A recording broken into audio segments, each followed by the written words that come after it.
Hi everyone, welcome back to my channel. Namaste, खुलुमबाय आंनि गोदान भिडिअ नोंथांमोनखौ फिन खनसेबाव गोसो गोरबोजों बरायगोरना लाहरनाय थाबाय आसा खालामो दिनैबानि भिडिअखौ जोबजासिम लांगोन होननानै थोदो बिदिब्ला भिडिअखौ स्टार्ट खालामसै तो आप सभी को मेरे नई ब्लॉग्स में स्वागत करती हूँ। अगर मेरी वीडियो अच्छी लगी तो like comment share and subscribe करना ना भूले। तो वीडियो शुरू करें। तो आज मैं बनाऊंगी होममेड पिज्जा। तो आप लोग वीडियो एंड तक देखते रहे ना। तो अभी मैं पिज्जा में देने के लिए लिया है मैंने 1 कप मैदा, butter, pizza sauce, baking powder, baking soda, घी और ये कैप्सिकम, टमाटर, प्याज, चीज़, दही नहीं होने से भी चलेगा, पानी से भी हो जाएगा, कोई बात नहीं। तो मेरे पास दही है इसीलिए मैंने दही ले लिया। तो मैं दही से बनाऊंगी। तो आप लोग वीडियो एंड तक देखते रहे ना। तो आङो बे मैदा 1 कप लाबाय ओमफ्राय गाइखेर दाखा गैयाबाबो दैजोंबाबो जायो, जेबो नङा। आंनाव गाइखेर दाखा आं मैया बानायनानै दोनखादोंमोन नालाय आं गाइखेर दाखाजोंनो बानायनोसै।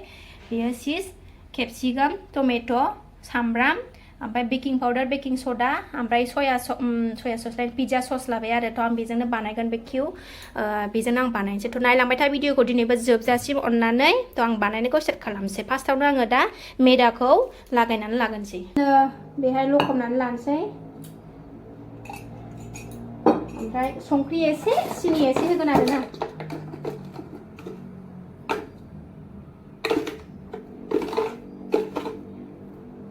संख्रिया दाम गोसाथार नालाय एकदम आं बायनोनो हायाखै आरो नै जोबबाय। बावहोबाय थायो संख्रिखौनो लाबोनो। ओमफ्राय सिनि एसे होगोन आङो नै, बारा बुरजा नङा ओरैनो एसेल'। मिक्स खालामसै आङो बेखौ आरामनो दा। अननानै नायलांबाय था भिडिअखौ जोबजासिम। जायफ्रा बानायनानै जानो गोसो न'आव आंनि भिडिअखौ एसेबाबो नायनानै बानायनानै जानो हागोन आरो ना। तो नायलांबाय था। एबार बे गाइखेर दाखाखौ होनानै लागायना लानोसै आङो।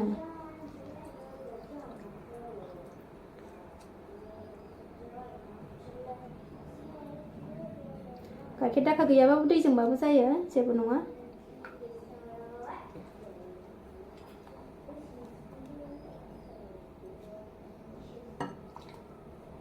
बाजारनि गाइखेर दैयासो बांसिन जायो गाइखेर दाखानिफ्राय।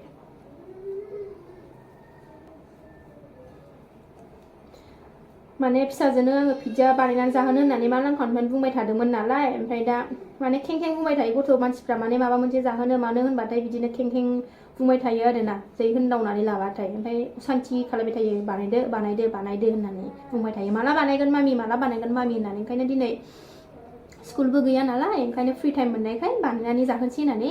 तो भिडिअबो मोनसे ओंखारगोन साननानै आङो माने बानायनाय जाबाय आरो।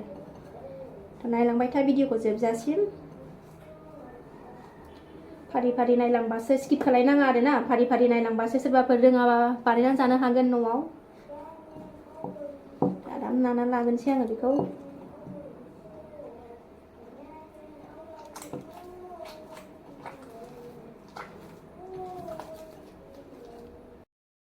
आं नागासिनो दं नै, सरि आं बावदों। आङो चिकेन पिज्जा बनाएगा ना। चिकेन का पिज्जा बनाऊंगी मैं। ये है चिकेन, अच्छी तरीके से मैं फ्राई करके ले लिया। मोजां एवनानै लाखाबाय आङो।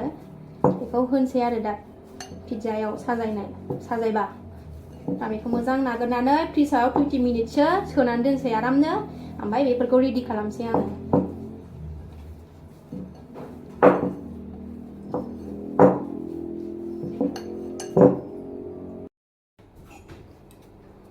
बे बेकिं स'डा बेखौ होनसै आङो आधा चामच। ओमफ्राय बेखौ बेकिं पाउडार आधा चामच होगोन आरो आं बेखौ।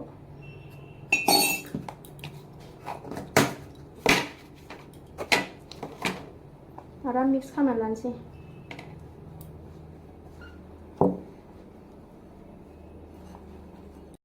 बिराद मोजां नाखांबाय। एबार 20 मिनिटसो आङो खोबनानै फ्रिजआव सोनानै दोनथ'नोसै।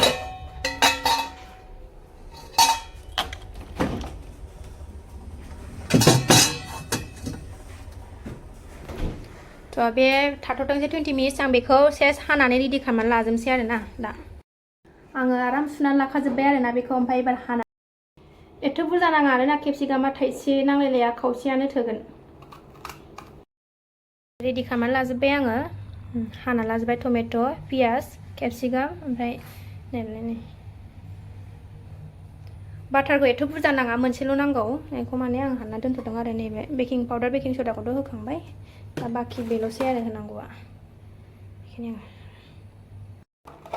आङो हानबाय नै 20 मिनिट जाबाय हानफिनना लाबाय आङो बेखौ ओमफ्राय बाटारखौबो मोनसे हानना लानोसै आं एसे नाबावनोसै नै बिराद गुरै जाबाय आरोना नै बियो मोननै जागोन आं मोननै जायगायाव बानायगोन आं मोनसेखौ खालायग्रोनानै देखायनोसै नोंसिनो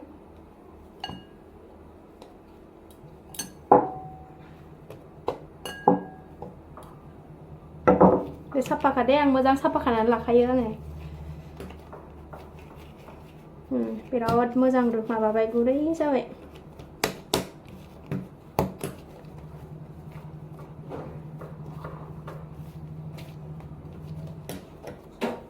आंनि बेहाय बानायगोन जेबो जायगा गैया आरो आंना बेहायनो बानायनोसै आरामनो फार्स्टआवनो आङो बाटारखौ फुननानै लानोसै बेहाय सिथाबैनि थाखाय माबाबो सारजायो बे मैदा गोरानखौबो सारनानै होजायो आं बाटार होनोसै आरोना जानायावबो एसे टेस्टि मोनजानायनि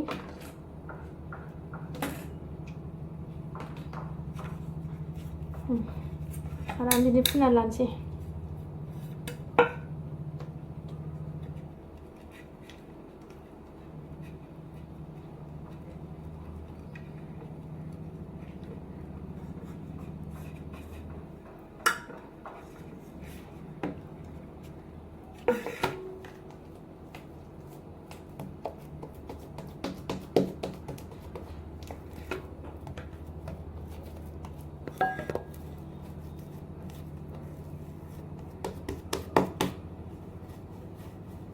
बिराद गुरै आराम जाबाय बाराद्राय गोबा खालायनाङा दोनबाय आं नै एबार बेजों समान माप खालायनोसै आखाइजों नारसिननानै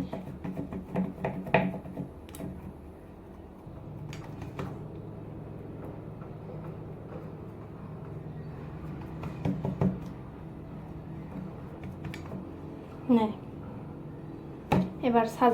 एबार साजायनोसै फार्स्टआवनो बेलाय पिज्जा ससखौ फुननानै लागोनसै आङो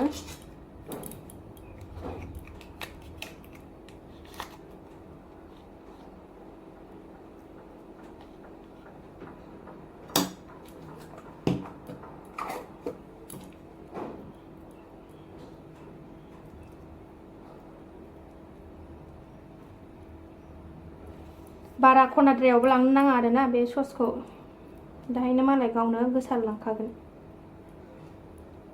आखाइजों खालामनोसै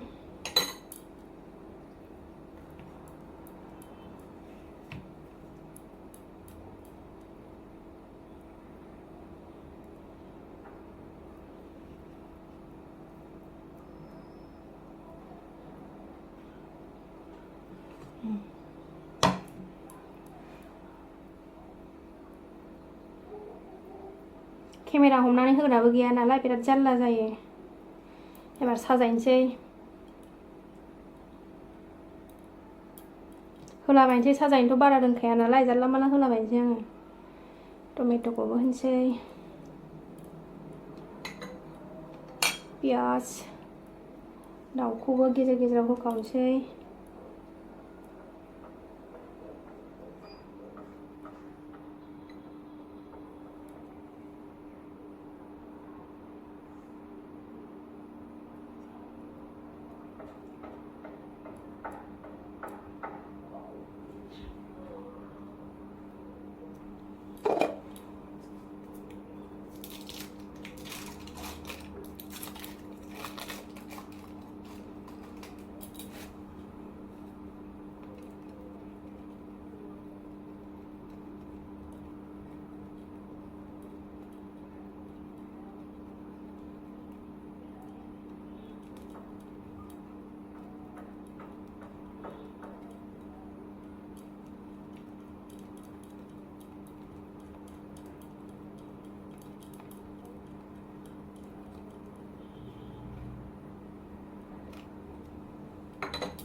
सिसनोसै एबार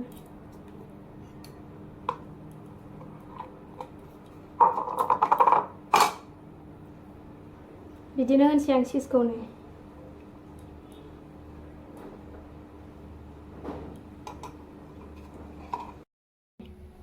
साजायनानै लाबाय आङो नै एबार नैबे सारायखौ एसे गरम खालामबाय बेहाय हरनोसै साराया दुंबा एबार हरनोसै आं बेखौ 30-35 मिनिटसो दोनसै आं बेहायनो थ' मोनग्रोथोंसै दसे थाना लोगो मोनफिनगोन नै जागासिनो दं ओमफ्राय जमग्राया नै पिज्जा जानो गाखोनानै दङ बिमाया पिज्जा बानायग्रा फिसाया जमबाय थाग्रा जाहांबाय मोननै बानायबाय आं पिज्जाखौ जायगाया थोआ नालाय ओंखायनो नै बिथिं मोनसे बिथिं मोनसे या देखो वाव टेस्टी टेस्टी जाबाय नै आंना पिज्जाया खांनानै लागोनसै आङो हो गया मेरा पिज्जा जाबाय नै ओरैबायदि गोथाव नुखाबाय जानोसै एबार हानानै नायनोसै हानानै लानोसै आं एबार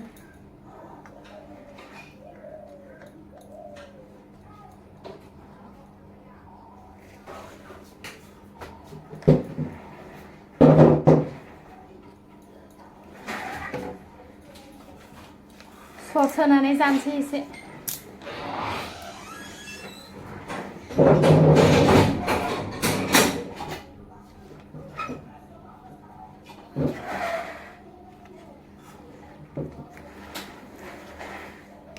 गोथावथ' ब्रा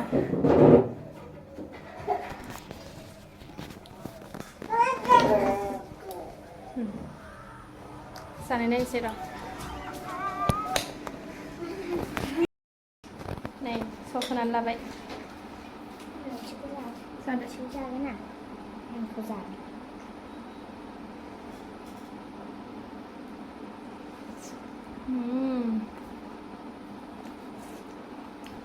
Okay.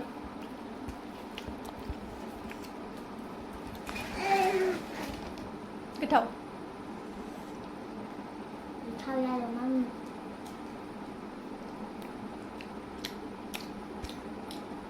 बिराद गोथाव जादों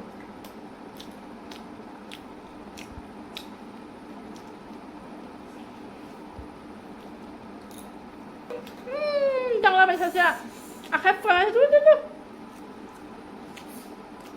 सासे दांजोबबाय आंनो सिलाबोनानै फुगाखै ओरैबादि टेस्टि जादों ना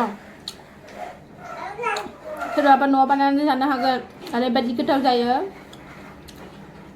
थ' आंनि भिडिअखौ नायनानै माबायदि मोनखो मोजां मोनदोंबा अननानै कमेन्ट खालायदो थ' आंनि पिज्जा बानायनाया माबायदि जादों अननानै कमेन्ट सेक्सनाव खोन्थाहरदो थ' दिनै भिडिअखौ आं बेहायनो दोनथ'नोसै नेक्स्ट भिडिअ थाबै लोगो मोनफिनगोन बाय बाय